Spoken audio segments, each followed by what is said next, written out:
masih bersama dua bintang tamu saya. Ada Fani, ada Dokter Eli, dan saya Dokter Rian. Iya, Fan, tadi kan kita sudah bicara mengenai panu. Iya. Sekarang kita ingin bahas mengenai keluhan lain tapi masih di kulit. Bisul. Bisul. Tapi ada temennya nih, Apa sama tuh? jerawat. Oh iya. Bisul sama jerawat, memang sih beda-beda tipis. Iya. Ya, tapi untuk spesifiknya dok, gambaran bahwa selain lokasinya atau Iya. ada hal yang garis besarnya lah. Iya. Jadi kalau bisul itu adalah penumpukan nanah yang disebabkan oleh karena infeksi bakteri Staphylococcus aureus. Biasanya kalau penumpukan nanah ini banyak, maka akan terjadi pembengkakan dengan ukuran yang lebih besar. Dan kalau nanah lebih banyak lagi akan menimbulkan rasa nyeri, nyut-nyut. Makanya orang kalau bisul nyut-nyut gitu ya. Dari ilmu penyakit kulit, apakah ada bisul yang cukup membahayakan dan memang itu harus ditangani khusus? Iya, jadi kalau bisul yang sudah cukup besar menimbulkan penekanan sehingga harus dilakukan mengeluarkan isinya yaitu nanah. Karena kalau tidak ditangani maka akan bisa jadi penyebaran, Dokter Rian. Jadi terjadi infeksi yang luas yang dapat mengakibatkan kematian. Jadi istilahnya sepsis. Oke, gitu. kamu udah kepikiran nggak bisul itu ternyata bisa mengakibatkan kematian? Enggak. Enggak? Enggak kepikiran. Maksudnya seganas itukah gitu kan Iya. bisul? Nah, Nggak ini tahu. pemirsa, kita memang membahas bisul awalnya hal yang mungkin cukup sederhana. Bahkan orang berpikir, ini karena saya kebanyakan makan telur kuningnya atau hal-hal yang lain. Tapi ternyata di sini juga kami kedatangan seorang narasumber di mana salah satu keluarga beliau mengalami kondisi di mana bisul ini akhirnya berujung kepada kematian. Kita gabung dengan Ibu Mary dan Dokter Jisdan. Apa kabar, Ibu? Dok, apa kabar? Ibu Mary dulu. Saya manggil Ibu kayaknya nggak cocok ini, masih Mary panggilannya ya. Kami segenap dari Dokter Rose Indonesia ikut berduka cita atas apa yang menimpa keluarga waktu itu Papa ya? Iya, Papa. Oke, bisa diceritakan sedikit kronologis Papa waktu itu? Jadi seperti ini, pada bulan Mei kemarin ya, itu Papa sebenarnya kan sebelumnya 6 bulan sebelumnya udah pernah ngalami bisul. Jadi bisulnya itu sendiri memang rencana mau dioperasi. Tapi pada saat mau dioperasi itu kemudian bisulnya itu tiba-tiba pecah sendiri dan kemudian batal operasinya. Nah kemudian 6 bulan kemudian bisulnya timbul lagi gitu di tempat yang agak berbeda sedikit gitu ya, maksudnya di dekat lubang anus ya. Nah untuk bisul yang kedua ini mungkin Papa juga berpikir mungkin nanti suatu hari pecah juga ya dokter ya, nggak terbayangkan gitu istilahnya kan kejadian seperti ini. Jadi bisul yang kedua ini ditahan sampai 10 hari kemudian Papa bilang, aduh saya nggak tahan lagi nih, kok nggak pecah-pecah bisulnya gitu kan. Nah diperiksa sama Mama, dilihat bisulnya juga agak berbeda sih, mungkin agak seperti tidak punya matanya gitu, jadi agak di dalam. Kemudian ditahan sampai hari hanya itu mau ke rumah sakit, Papa bilang saya minta dioperasi aja deh, ke dokter lagi yuk katanya. Udah kita ajakin dia ke dokter. Nah pada saat itu langsung di rumah sakit kan kita biasa mau diopname kan, cari kamar dan sebagainya sambil di lab ya dok ya. Nah, setelah di lab itu ya hasil labnya keluar ternyata kan merah gitu. Menurut dokter tolong ditahan dulu, mungkin operasi ini ditunda sampai besok setelah labnya bagus gitu. Ya sudah kita tunggu. Nah malamnya itu, besok malamnya itu tiba-tiba papanya drop gitu. Nah ini lab yang merah itu tadi maksudnya apa? Apakah ada gangguan? Maksudnya Papa punya riwayat penyakit sebelumnya atau gimana? Ternyata hasil labnya itu bukan di darah, kan riwayatnya darah tinggi tapi bukan darah tinggi problemnya, jadi diabetes gitu. Diabetes. Ya, Sebelumnya tidak pernah terdeteksi nggak ada, diabetes. justru belum ada. Nah waktu itu prediksi dari dokter organ apa yang sudah terinfeksi tambahannya? Waktu pertama kali di vonis harus di ICU itu sendiri sih katanya udah menyerang organ penting ya, seperti mungkin paru-paru, jantung, termasuk ginjalnya juga katanya gitu. Iya, kita lihat dulu satu foto ya. Ini Papa ya? Iya, Papa. Itu waktu di ICU di saat disuruh pindah dari ruang rawat inap ke ICU ya? Di ICU-nya, betul. Berapa hari, maksudnya berapa lama kondisi Papa waktu di ICU sampai akhirnya mengembuskan nafas terakhir? Hanya 2 hari aja. 2 hari? 2 hari saja. Pertanyaan apa yang ada dalam benak Mbak Mary mengenai kondisi Papa? Pertanyaan saya banyak gitu ya. Saya sebenarnya nggak habis pikir aja gitu. Kenapa bisa Papa sampai drop seperti ini? Saya bertanya, apa sebabnya dokter? Saya nggak terima. Ini Papa saya datang ke sini sehat. Saya bilang seperti itu. Kenapa hari kedua sudah drop seperti ini? Penjelasan dokternya seperti ini. Katanya ini infeksinya itu sudah menyerang segala organ tubuh pentingnya gitu ya. Saya bilang organ tubuh seperti, kenapa bisa hanya bisul saja bisa menyebabkan Papa drop seperti ini, katanya gitu. Oke. Ya, kita sangat mengerti sekali bahwa pertanyaan itu akan secara alami akan muncul, siapapun juga akan berlaku sama dengan Mbak Mary. Nah, Dokter Jisdan, singkat tadi cerita dari Mbak Mary mewakili keluarga. Nah, ini memang banyak sekali yang menyepelekan bisul, tapi tetap bisul tadi seperti kata Dokter Eli, jika berubah menjadi suatu infeksi yang luar biasa, akhirnya sepsis. Perjalanan singkat dari bisul yang seperti cerita dari Mbak Mary tadi, apa yang harus dikhawatirkan dari situ? Kalau dari riwayat yang diceritakan tadi, untuk bisul yang pertama bisa pecah spontan, itu merupakan sebuah keberuntungan karena sumber-sumber kuman-kuman yang menginfeksi itu bisa keluar bareng dengan mengalirnya nanah keluar. Ketika bisul itu tertahan dan tidak pecah, kuman ikut tertahan di dalamnya dan dia bisa menyebar ke tempat yang lebih jauh dari di mana lokasi itu muncul. Dan penyebaran itu bisa melalui pembuluh darah yang percepatannya sama dengan denyutan pembuluh darah kita. Bisa menyerang ke seluruh organ penting, terutama organ-organ yang mengendalikan vitalitas kita. Bisa ke jantung, bisa ke otak, bisa ke ginjal, bisa ke paru, dan seterusnya. Dan mereka ketika terkena infeksi itu, organ-organ itu akan mengalami kegagalan kinerjanya. Atau organ failure akan muncul, kalau istilah medisnya multi-system organ failure, yang menyebabkan dia tidak bisa berkoordinasi dengan organ-organ lain. Ya, berarti ada kemungkinan bisulnya mengakibatkan kegagalan fungsi organ-organ yang mengatur hidupnya manusia, bahasa sederhananya. Dari beberapa kasus yang mungkin dihadapi oleh Dokter Jisdan, ini kan bisa diibaratkan cepat sekali ya, Papa dari bisul. Ini kalau saya tanggap ya dari awal itu 1, 2. Apakah sebelumnya setahun yang lalu atau memang ada karakter dari Papa itu adalah ada orang yang mungkin karakter yang gampang bisul, gampang jerawat. Apa ada karakter seperti itu? Maksudnya situasi darah Papa? Justru sepertinya tidak ada ya. Tidak ada. Ini adalah pengalaman bisul yang istilahnya yang Mary lihat bahwa ini membuat Papa tersiksa. Iya, betul. 2 kali muncul itu ya. 2 kali muncul ya. Ada penyakit lain nggak kira-kira menurut Dokter Jisdan?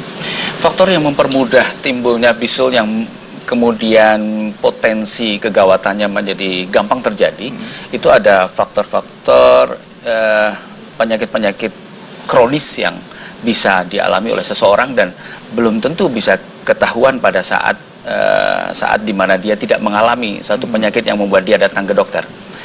Dia datang ke dokter dalam keadaan ada bisul yang merepotkan misalnya.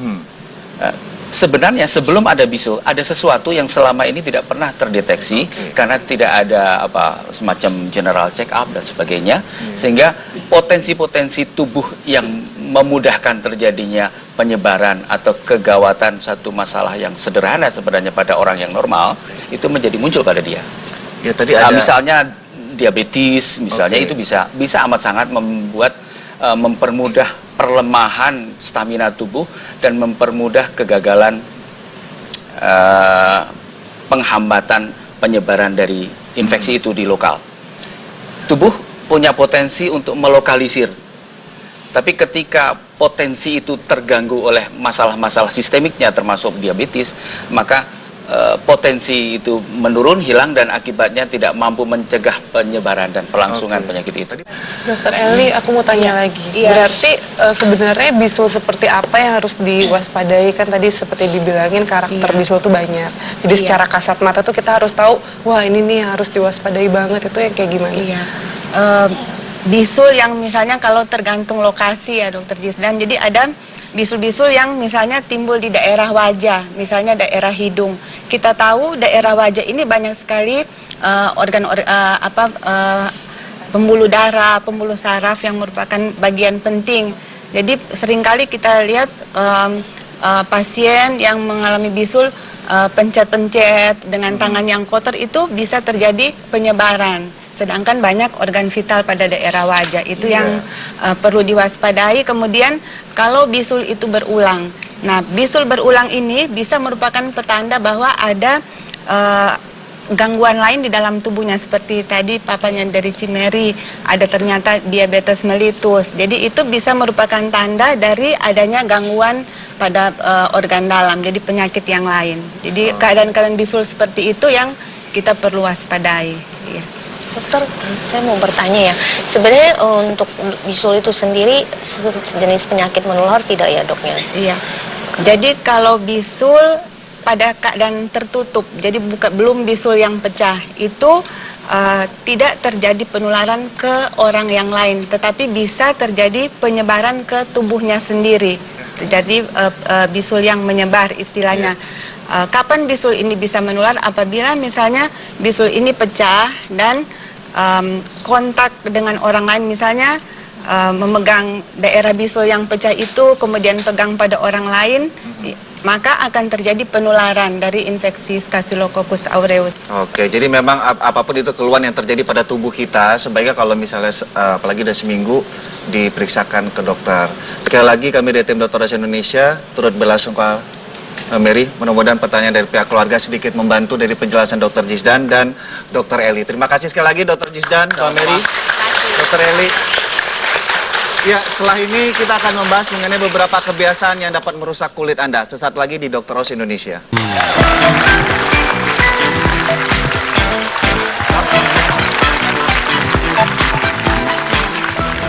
Ini adalah contoh kulit kita ya. Benarkah cuci muka terlalu sering dapat merusak kulit? Kalau terlalu sering memang nggak boleh sebenarnya. Itu dia kalau terlalu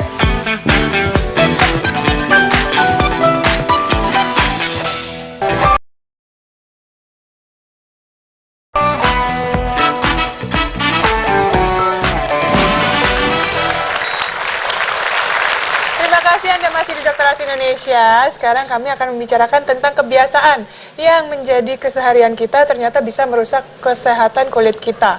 Oh, kira-kira apa ya, Van ya?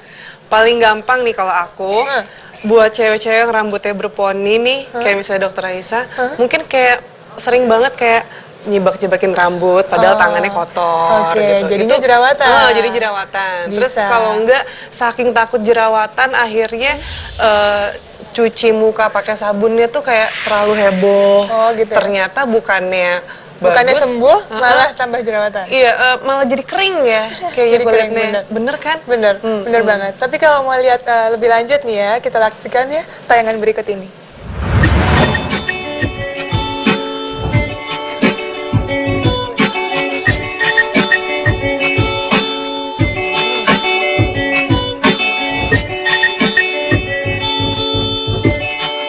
Nah, itu tadi apa aja ya kira-kira Aku teman-teman coba ngiler. ditebak. Apa aja tadi kebiasaannya tuh?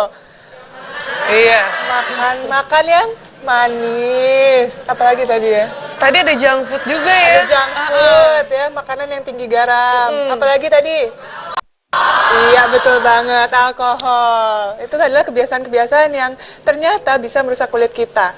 Misalnya nih, yang tadi kalau kita makan terlalu banyak gula, ya seperti makan-makan tadi udah es krim. Iya, kayak bikin ngiler ya. Enak banget sebenarnya ya. Cuma kalau terlalu banyak ternyata bikin muka kita atau kulit di wajah terutama itu lebih cepat kerut. Kemudian ada kebiasaan kedua nih, apa ya kita lihat ya. Coba Oke. ditebak, ini gambar apa ini? Ngantuk, nguap, kurang tidur. Ya, itu dia, Iya. kurang tidur. Saya pikir tadi bakal ada yang jawab kucek-kucek mata, enggak ya? Memang ini kebiasaan kurang tidur. Ada yang suka kurang tidur nggak di sini? Saya Sebenarnya menuju ke Fani soalnya. Ada yang namanya nih hormon melatonin di badan kita. Itu sebenarnya ada hormon yang mengatur semua hormon di tubuh kita.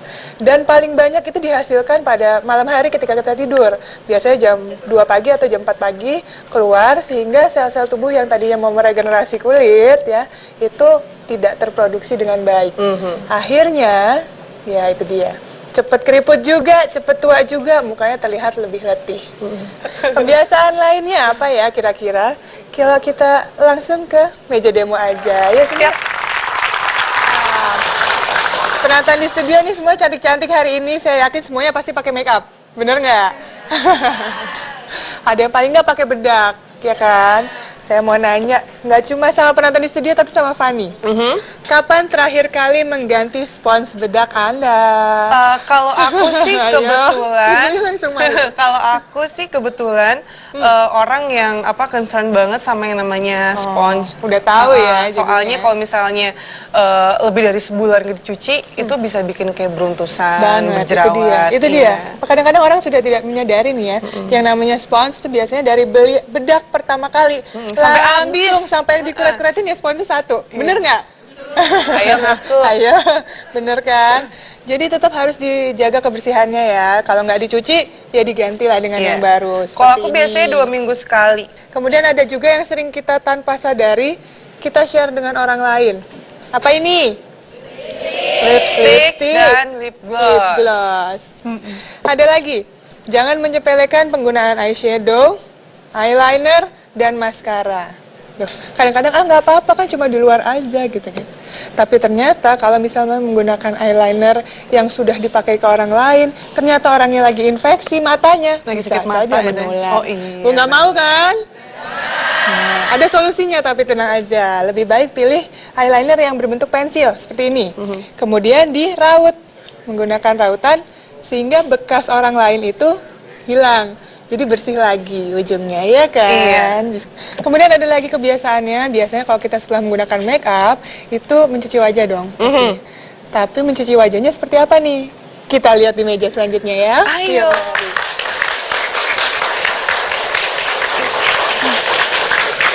Apakah ini? Apakah ini? Ini adalah contoh kulit kita ya. Ini kulit kita yang banyak kulit matinya di sini. Kita inginnya bersih dong ya. Kalau cuci muka berapa kali sehari? 3. Berapa? 2. Oke. Kalau terlalu sering memang nggak boleh sebenarnya. Itu dia. Kalau terlalu sering bisa mengakibatkan kulit menjadi kering. Kemudian kalau Anda menggunakan sabun wajah yang mengandung scrub, itu juga tidak boleh terlalu sering. Bisa iritasi kali ya, dokter? Betul. Kita lihat ya. Kita Oke. lihat iritasinya seperti apa. Kita lihat ya. Kita coba ya di sini ya. Nah. Tuh. Terus. Nah. Aku mau ikutan. Mau ikutan? Kayaknya seru. Dicoba ya. Tuh. Hasilnya adalah kulit kita mengelupas. Nah, bagian paling atas kulit kita akhirnya lepas. Jadi yang melindungi kulit kita tidak ada. Kulit kita mudah iritasi, kemerahan, dan juga mudah sekali masuk dengan yang namanya bakteri-bakteri. Gitu dia. Makanya jangan berlebih ya. Jangan berlebihan. Segala sesuatu yang berlebihan memang nggak ada yang baik. Iya. Gitu dia. Oke, selanjutnya masih ada tips untuk Anda yang rentan kulitnya terhadap matahari. Ya, jangan kemana-mana, tetap di Dr. Os.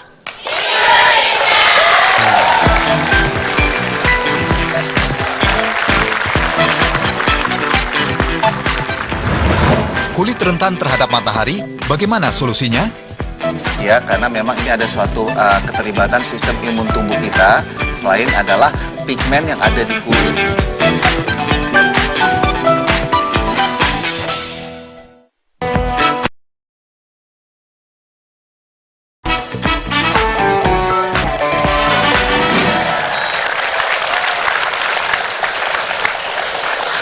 Ya, terima kasih Anda masih di Dr. Os Indonesia. Wah, saya akhirnya bergabung juga di bertiga nih. Iya nih Akhirnya dipertemukan ya.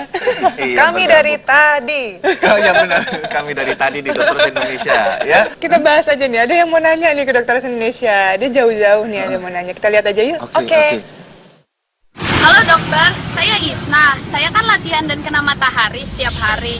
Jadi muka saya gatal-gatal dan merah. Tapi setiap masuk ruangan gatal-gatal dan muka merah saya jadi hilang. Itu kenapa ya dok?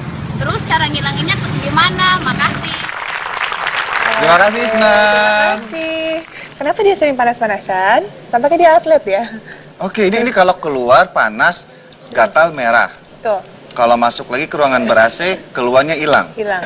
Tapi sebenarnya emang rata-rata kayak gitu kan? Rata-rata gitu? Karena panas, mungkin kering, jadinya gimana Gatal, gitu. gitu, Kalau merah. misalnya kena ruangan AC kan adem. Iya. Tapi menurut Fanny ini bisa. cewek atau cowok yang paling banyak?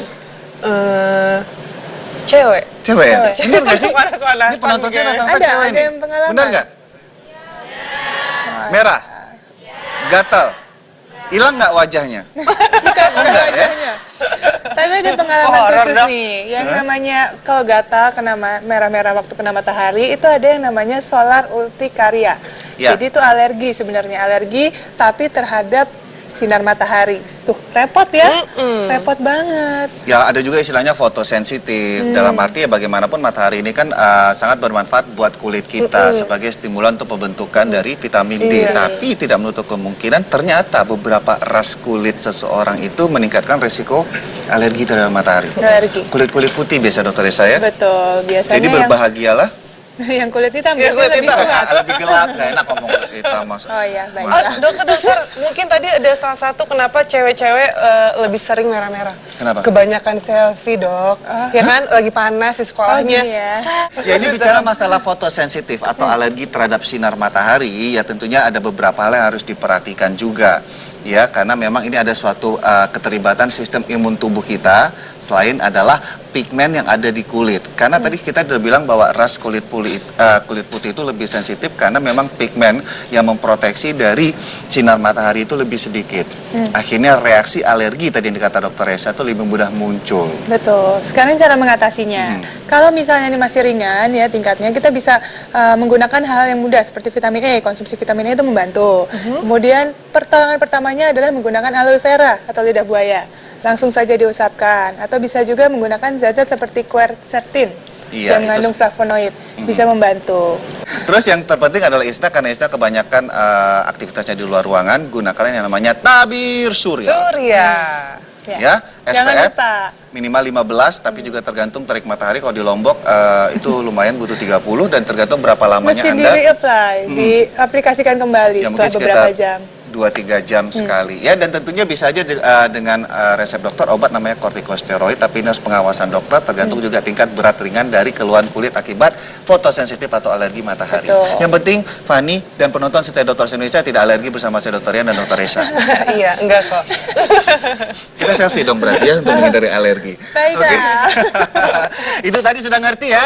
Kalau para wanita alergi dengan matahari, cari dulu, ketahui penyebabnya. Kalau misalnya itu mudah ditangani, ya tangani sendiri. Seperti yang tadi sudah diinfokan Dokter Esa. Kalau belum, kunjungi dokter kulit Anda. Betul. Selain ini ada informasi apa Dokter Esa? Selanjutnya masih ada informasi tentang cara menghapus make up secara alami. Ingin tahu bagaimana? Saya ikut aja deh. Ya. Sesaat lagi di Dokter Indonesia.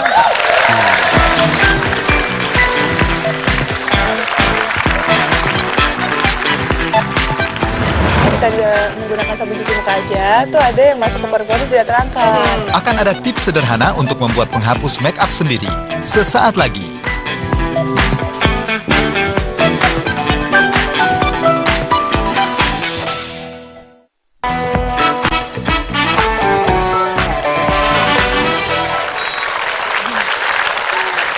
Ya, terima kasih Anda masih di Dokter House Indonesia. Kalau tadi kita sudah banyak membahas tentang make up, sekarang kita memberikan tips-tips untuk menghapus make up secara alamiah. Bisa loh dirubah dengan cara alamiah. Biasanya dengan apa? Kalau aku biasanya langsung pakai sabun cuci muka. Langsung ya? Nah, tapi kadang-kadang kalau kita menggunakan sabun cuci muka aja, tuh ada yang masuk ke paru-paru tidak terangkat. Jadi masih tersumbat, jadi wajahnya malah tambah kusam dan bisa muncul infeksi kayak jerawat, kayak gitu, komedo, gitu juga bisa. Jadi lebih baik tetap dibersihkan dulu make upnya dengan menggunakan bahan alami. Contohnya adalah dengan ini.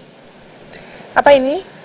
Olive oil, Iya, minyak zaitun. Tapi minyak zaitunnya harus dipilih yang extra virgin. Iya. Jadi yang agak ringan dia ya, jadi tidak terlalu pekat, bukan buat yang menggoreng yang panas itu enggak, tapi yang cukup ringan dia. Nah, kalau sudah disiapkan satu tempat, ya seperti wadah ini, disiapkan paling tidak yang bisa ditutup lagi, jadi kita bisa menggunakannya esok-esok hari. Iya. Nah, caranya adalah diisi aja yang namanya olive oil atau minyak zaitunnya ini ke dalam botol, kira-kira setengahnya. Kemudian bisa ditambahkan dengan air minum.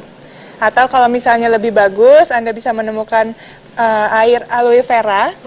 Jadi air yang Air aloe intinya vera, itu adalah air yang mengandung lidah buaya. betul. Jadi diambilnya dari lidah buaya, kandungan dari lidah buayanya itu. Oh, lidah buaya asli ya? Boleh, kadang sudah ada yang packaging jadi sudah ada juga, itu lebih Oh, bagus. iya. Kalau tidak ada, boleh menggunakan air matang yang bersih ya, jadi air minum, langsung dituang saja, dicampur. Nah, seperti ini ya. Nih, penuhkan saja botolnya. Dan kita bisa lihat minyaknya nanti akan naik. Seperti biasa, kita tahu bahwa minyak itu kan tidak bisa bersatu dengan Iya. air ya kan. Nah, sorry sebentar jatuh. Kita tahu bahwa minyak itu akan berpisah dengan airnya, Iya. jadi bersifat hidrofobik. Jadi kalau mau digunakan nanti, itu harus dikocok terlebih dahulu, baru dituang ke kapas. Nah, penonton di studio ada yang mau mencoba nggak nih? Ada yang ingin mencoba? Ada yang mau? Iya, Pak. Nah, ini Mbak, ayo dia. boleh. Hai, ayo silahkan. Cantik banget ih. Iya. Namanya Ini sedang siapa? bermake up ya? Namanya siapa sih? Namanya Meli. Meli. Iya. Meli ini sedang pakai make up nih. Iya, Mau dihapus? boleh. Biasanya kalau di rumah pakai apa nih alat penghapusnya? Pakai air biasa aja. Air biasa aja. Terus ngerasa masih bersih atau enggak? Kayaknya belum deh. Belum bersih ya. Oke, kalau gitu kita langsung coba aja ya. Oke. Oke, boleh dibantu pegang? Nah, kita ambil satu kapas, kemudian kita kocok-kocok sampai dia bersatu. Seperti biasa kalau misalnya makeup remover juga begitu kan ya? Iya. Ada yang harus dikocok-kocok untuk menyatukan cairannya. Nah, ketika sudah bersatu seperti ini, tuang ke kapas. Nah, baru kemudian kita usapkan saja ke wajah, gitu ya. Saya langsung usapin aja ya. Oke, boleh lihat ke depan? Ya. Nah, ini kayak namanya minyak zaitun, itu bisa mengangkat kotoran dan juga dia mengandung banyak kandungan bergizi seperti asam linoleat. Dia bagus sekali untuk menghidrasi kulit, gitu. Jadi bagus untuk kesehatan kulit. Langsung terangkat. Nah, langsung terangkat semua makeupnya. Nah, itu dia. Boleh dipraktekkan ya di rumah ya, para penonton di studio ya. Bener loh, keangkat banget. Keangkat banget Iya. itu dia. Oke, kalau gitu mudah ya. Nanti Gampang kita banget. lanjutkan membersihkannya. Oke, untuk itu sekarang terima kasih kepada para penonton di studio, kepada Fani, terima kasih banyak Meli Ya, juga. makasih, Meli. Telah menyaksikan Dokter Indonesia selama 1 jam. Tetap saksikan Dokter Indonesia bersama saya Dr. Raisa Broto Asmoro dan juga Dr. Rian Tamrin setiap hari dari Senin sampai Minggu. Dan untuk menemukan sehat yang sesungguhnya, di mana lagi kalau bukan di Dokter Os?